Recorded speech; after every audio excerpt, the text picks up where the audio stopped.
Assalamualaikum warahmatullahi wabarakatuh. Bapak, Ibu, saudara-saudara sebangsa setanah air, pagi tadi saya telah memimpin rapat terbatas secara virtual tentang Undang-Undang Cipta Kerja bersama jajaran pemerintah dan para gubernur. Dalam undang-undang tersebut terdapat 11 klaster yang secara umum bertujuan untuk melakukan reformasi struktural dan mempercepat transformasi ekonomi. Adapun klaster tersebut adalah urusan penyederhanaan perizinan, urusan persyaratan investasi, urusan ketenagakerjaan, urusan pengadaan lahan, urusan kemudahan berusaha, urusan dukungan riset dan inovasi, urusan administrasi pemerintahan, urusan pengenaan sanksi, urusan kemudahan pemberdayaan dan perlindungan UMKM, urusan investasi dan proyek pemerintah, serta urusan kawasan ekonomi. Dalam rapat terbatas tersebut, saya tegaskan mengapa kita membutuhkan Undang-Undang Cipta Kerja. Pertama, setiap tahun ada sekitar 2,9 juta penduduk usia kerja baru, anak muda yang masuk ke pasar kerja, sehingga kebutuhan atas lapangan kerja baru sangat-sangat mendesak. Apalagi di tengah pandemi, terdapat kurang lebih 6,9 juta pengangguran dan 3,5 juta pekerja terdampak pandemi COVID-19. Dan sebanyak 87% dari total penduduk bekerja memiliki tingkat pendidikan setingkat SMA ke bawah, di mana 39% berpendidikan sekolah dasar. Sehingga perlu mendorong penciptaan lapangan kerja baru, khususnya di sektor padat karya. Jadi, Undang-Undang Cipta Kerja bertujuan untuk menyediakan lapangan kerja sebanyak-banyaknya bagi para pencari kerja serta para pengangguran. Kedua, dengan Undang-Undang Cipta Kerja akan memudahkan masyarakat, khususnya usaha mikro kecil, untuk membuka usaha baru. Regulasi yang tumpang tindih dan prosedur yang rumit dipangkas. Perizinan usaha untuk usaha mikro kecil UMK tidak diperlukan lagi, hanya pendaftaran saja. Sangat simpel. Pembentukan PT atau perseroan terbatas juga dipermudah. Tidak ada lagi pembatasan modal minimum. Pembentukan koperasi juga dipermudah. Jumlahnya hanya 9 orang saja. Koperasi sudah bisa dibentuk. Kita harapkan akan semakin banyak koperasi-koperasi di tanah air. UMK, usaha mikro kecil yang bergerak di sektor makanan dan minuman, sertifikasi halalnya dibiayai pemerintah, artinya gratis. Izin kapal nelayan penangkap ikan misalnya, hanya ke unit kerja Kementerian KKP saja. Kalau sebelumnya harus mengajukan ke Kementerian KKP, Kementerian Perhubungan, dan instansi-instansi yang lain.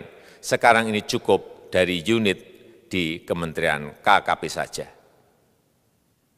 Ketiga, Undang-Undang Cipta Kerja ini akan mendukung upaya pencegahan dan pemberantasan korupsi. Ini jelas karena dengan menyederhanakan, dengan memotong, dengan mengintegrasikan ke dalam sistem perizinan secara elektronik, maka pungutan liar, pungli dapat dihilangkan. Namun, saya melihat adanya unjuk rasa penolakan Undang-Undang Cipta Kerja yang pada dasarnya dilatar belakangi oleh disinformasi mengenai substansi dari undang-undang ini dan hoax di media sosial. Saya ambil contoh, ada informasi yang menyebut tentang penghapusan UMP, upah minimum provinsi, UMK, upah minimum kota kabupaten, UMSP, upah minimum sektoral provinsi. Hal ini tidak benar, karena faktanya upah minimum regional, UMR, tetap ada. Ada juga yang menyebutkan bahwa upah minimum dihitung per jam. Ini juga tidak benar. Tidak ada perubahan dengan sistem yang sekarang. Upah bisa dihitung berdasarkan waktu dan berdasarkan hasil. Kemudian adanya kabar yang menyebutkan bahwa semua cuti sakit, cuti kawinan, cuti khitanan, cuti baptis, cuti kematian, cuti melahirkan, dihapuskan. Dan tidak ada kompensasinya. Saya tegaskan juga ini tidak benar.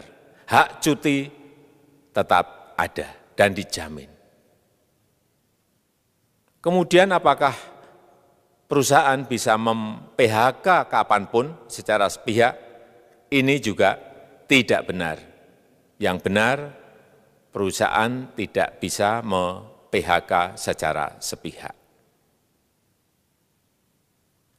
Kemudian juga pertanyaan mengenai benarkah jaminan sosial dan kesejahteraan lainnya hilang. Yang benar, jaminan sosial tetap ada. Yang juga sering diberitakan tidak benar adalah mengenai dihapusnya AMDAL, analisis mengenai dampak lingkungan. Itu juga tidak benar. AMDAL tetap ada. Bagi industri besar harus studi AMDAL yang ketat. Tetapi bagi UMKM lebih ditekankan pada pendampingan dan pengawasan. Ada juga berita mengenai Undang-Undang Cipta Kerja ini mendorong komersialisasi pendidikan. Ini juga tidak benar. Karena yang diatur hanyalah pendidikan formal di kawasan ekonomi khusus, di KEK. Sedangkan perizinan pendidikan tidak diatur di dalam Undang-Undang Cipta Kerja ini. Apalagi perizinan untuk pendidikan di pondok pesantren. Itu tidak diatur sama sekali dalam Undang-Undang Cipta Kerja ini. Dan aturannya yang selama ini ada tetap berlaku. Kemudian diberitakan bahwa keberadaan bank tanah. Bank tanah ini diperlukan untuk menjamin kepentingan umum, kepentingan sosial, kepentingan pembangunan nasional, pemerataan ekonomi, dan konsolidasi lahan serta reforma agraria. Ini sangat penting untuk menjamin akses masyarakat terhadap kepemilikan tanah, kepemilikan lahan, dan kita selama ini tidak memiliki bank tanah. Saya tegaskan juga bahwa Undang-Undang Cipta Kerja ini tidak melakukan resentralisasi kewenangan dari pemerintah daerah ke pemerintah pusat. Tidak ada. Perizinan berusaha dan pengawasannya tetap dilakukan oleh pemerintah daerah sesuai dengan NSPK, norma, standar, prosedur, dan kriteria yang ditetapkan pemerintah pusat. Ini agar dapat tercipta standar pelayanan yang baik di seluruh daerah. Dan penetapan NSPK ini dapat nanti akan diatur di dalam PP atau peraturan pemerintah. Selain itu, kewenangan perizinan untuk non-perizinan berusaha tetap ada di Pemda, sehingga tidak ada perubahan. Bahkan kita melakukan penyederhanaan, melakukan standarisasi jenis dan prosedur berusaha di daerah. Dan perizinan berusaha di daerah diberikan batas waktu. Ini yang penting di sini. Jadi ada service level of agreement. Permohonan perizinan dianggap disetujui bila batas waktu telah terlewati. Saya perlu tegaskan pula bahwa Undang-Undang Cipta Kerja ini memerlukan banyak sekali peraturan pemerintah atau PP dan peraturan presiden atau Perpres. Jadi setelah ini akan muncul PP dan Perpres yang akan kita selesaikan paling lambat 3 bulan setelah diundangkan. Kita pemerintah membuka dan mengundang masukan-masukan dari masyarakat dan masih terbuka usulan-usulan dan masukan dari daerah-daerah. Pemerintah berkeyakinan melalui Undang-Undang Cipta Kerja ini jutaan pekerja dapat memperbaiki kehidupannya dan juga penghidupan bagi keluarga mereka. Dan kalau masih ada, jika masih ada ketidakpuasan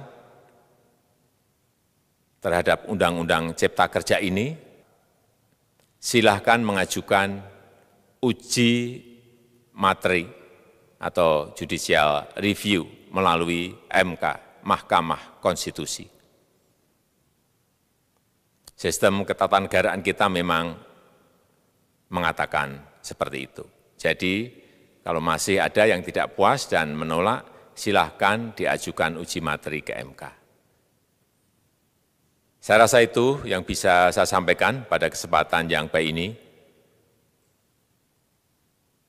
Terima kasih. Wassalamualaikum warahmatullahi wabarakatuh.